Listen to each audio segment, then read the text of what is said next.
The Trump campaign continues to rake in millions of dollars on multiple fundraisers.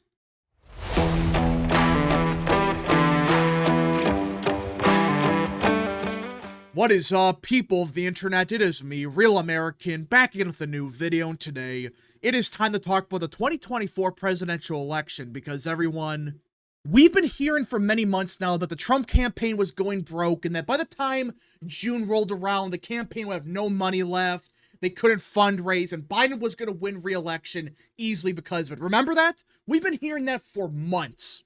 Well, it's almost June, and guess what? The complete opposite has occurred. Not only has the Trump campaign not collapsed, the Trump campaign, you can argue, is having some of their biggest fundraisers they've ever had. Yeah, in the same time frame that his campaign was supposedly going to go bankrupt, the complete opposite occurred. Now, before we continue with today's video, I hope you enjoy these type of videos. If you do, smash the like button down below, subscribe, share with your friends, hit that little bell, follow the social media accounts in the description down below, and of course, join the channel today. Again, folks, all support is greatly appreciated, and yeah. Now, let us get into it. Republican presidential candidate Donald Trump raised tens of millions of dollars during a fundraising swing through Texas this week, promising he would support the oil and gas industry by backing new pipelines, restoring fracking on federal land. Yeah. In just a couple fundraisers in Texas, he raised tens of millions of dollars. In just a couple fundraisers in like 2 days.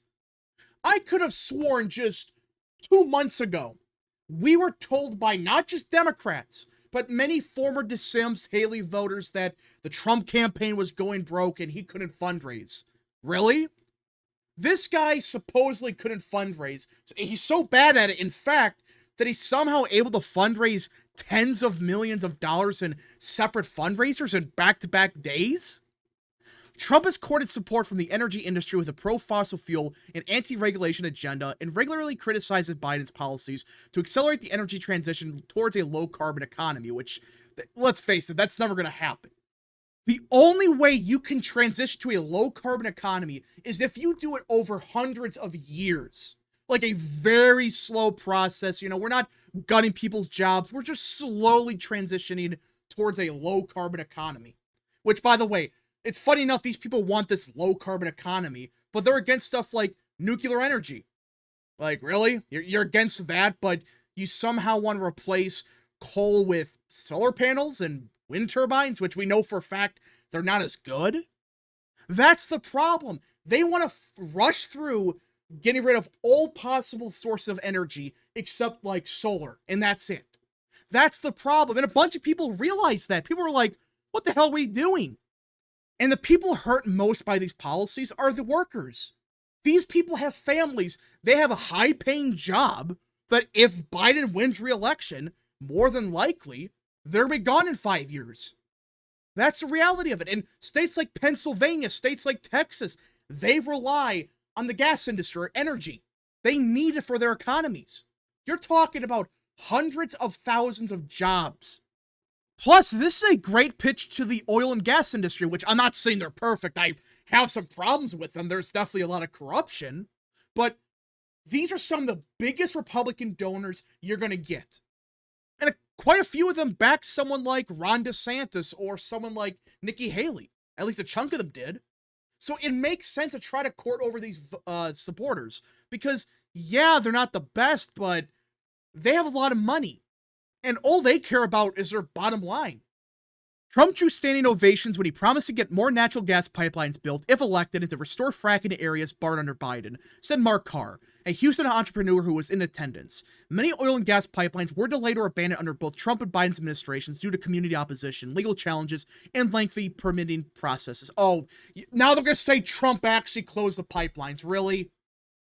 Notice how they said it, though. They said they were delayed or abandoned because of legal challenges, community opposition, or whatever.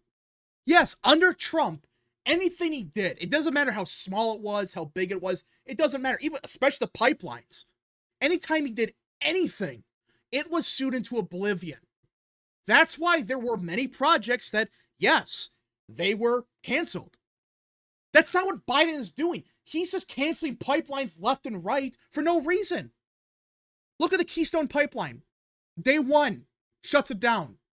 No reason, just said, oh yeah, we don't need it. That's a huge difference from Trump, where everything was getting sued, he couldn't do anything right. Trump said America needs to quit taking Venezuelan tar oil and instead use American oil, said another attendee who declined to be named. The United States has resumed limited imports of Venezuelan crude under Biden for processing at U.S. refineries, which is just dumb. We can do it here. We can drill ourselves. We don't need Venezuelan oil. And that's a big problem many people have. So you care about humanitarian causes, democracy, whatever you claim to support, but you're going to give Venezuela God knows how much money by buying Venezuelan oil. Does no one see the irony of that? We are indirectly funding Venezuela, which we all know is not a great country right now. There's a lot of problems there. It's unbelievable to me that these people really think there's no issue with that. So we can't drill oil here, but we are allowed to import it from Venezuela, from Saudi Arabia, whoever we get it from. A Trump campaign official said the Texas swing brought in at least $15 million. Two sources told Reuters the various Texas events took in a total of around $40 million. Yeah, that's right. Not $2 million, not just $1 million, no. Upwards of $40 million. Yeah. Now, I don't think all of that's going to the Trump campaign. I think part of it goes to the RNC, part of it goes to the Texas GOP, whoever. But either way, Trump was able to fundraise, and that's according to sources again. We got to see if that's real or not, but it seems like there's some legitimacy to it. He raised $40 million at a couple events in Texas. Now, you might be thinking to yourselves, okay, that's pretty good. You know, he raised $40 million, but still, that might not be enough to win this year. Well, take a guess what happened in Florida. The same thing occurred. Now, it wasn't as much, it wasn't $40 million, but Ron DeSantis is officially helping Trump fundraise. Now, he's not raising as much money as Trump would. Like right here, he raised around $3 million for the Republican Party, and part of it's going right towards the Trump campaign. $3 million. I mean, that's not as much as $40 million, and that's from DeSantis, but remember when we were told that the Trump campaign had no money, there was no way in hell that they were going to fundraise at all? So not only is Trump fundraising tens of millions of dollars at his own events, you now have Ron DeSantis doing events for Trump, fundraising a couple $1 million here and there. This adds up. These are just a couple of events, but when you think about it, this is a lot of money. $40 million from Texas, $3 million from Florida, just one event. And Trump's doing a bunch of fundraisers. I think he's doing a couple in New York. He's doing some in Virginia, I believe. He's doing fundraisers everywhere. He's not pissing around with the money. He wants to fundraise as much money as possible. But the most significant thing about this event was the fact DeSantis raised the money.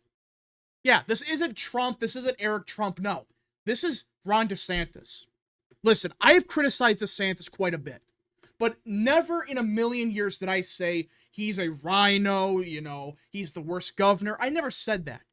He was always a top 5 governor, more than likely top 3. It just, he ran a shitty campaign. He should have never ran against Trump, and that's what, in my opinion, killed his political career. It was dumb. Everyone agrees with that. And I thought it was stupid of him to do so.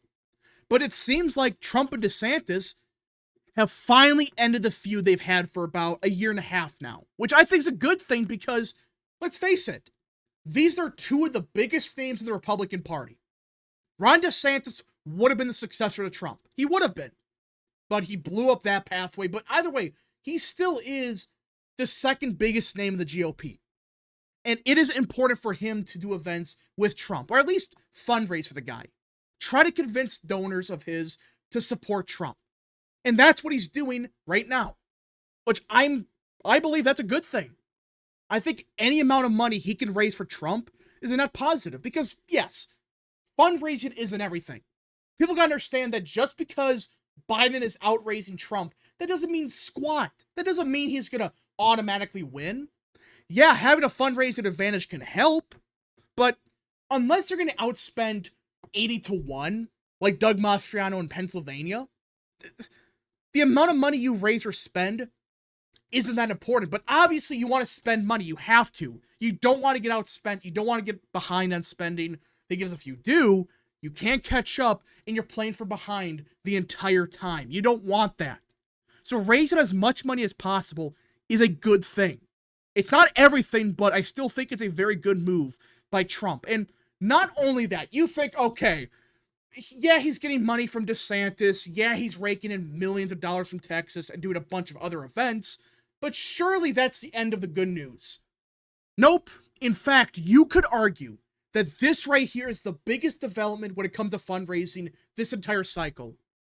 Blackstone's Steve Schwarzman backs Trump. Now, himself alone, it's not going to change the race, but the reason that this is important is this guy was a never Trumper 2 years ago. He hated Trump. He said, I was never going to back the guy. I'm a true principled conservative. In other words, he's a moderate Republican. He supports moderates. You know, that's the type of Republican we're dealing with. Well, it appears that he finally fell in line and is backing Trump officially. He will support Trump now. It appears that he does plan to spend quite a bit of money on Trump and other Republican candidates up and down the ballot. Back in 2022, he didn't spend much of anything. And that's why this is significant. Will he spend $500 million? Probably not. I wouldn't assume so. But there's two reasons why this is big. Or actually three. One, yes, it's more money for Republicans, but that's not really one of the bigger reasons. It's the second and third reasons. This guy has a lot of contacts with big donors that don't like Trump. If he's on board, he might be able to convince a bunch of these other people to back Trump and other Republicans. But the last point is, he's a never Trumper. He's a never Trumper that said, I was never going to vote for Trump again. After January 6th, he's not a true conservative. All that BS. Well, there's been a bunch of big donors saying the same thing, and suddenly they realized, wait a minute, Trump is better than Biden. Therefore, I'm going to have to back Trump over Biden.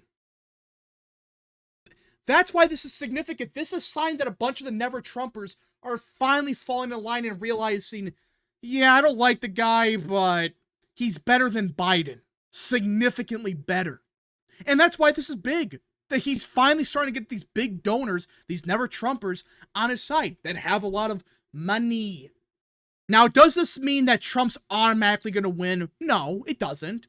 But the fact that he's finally starting to fundraise quite a bit of money, despite being outspent like 20-1 at this point before the past 2 to 3 months, despite all of that, he's still leading the polling. And now he's starting to fundraise way better than Biden. What does that tell you? According to the people on Twitter, their logic would be, according to them at least, theoretically, Trump would be the clear frontrunner. He would have a 100% chance of winning. But, you know, they're not going to say that. They're going to say, oh, actually, fundraising doesn't matter. Despite saying 3 months ago that because the Trump campaign can't fundraise, they can't win. Anyways, folks, thank you so much for watching. If you guys did enjoy this video, smash the like button down below, subscribe, share with your friends, hit that little bell, follow the social media accounts in the description down below, and of course, join the channel today. Godspeed to all of you.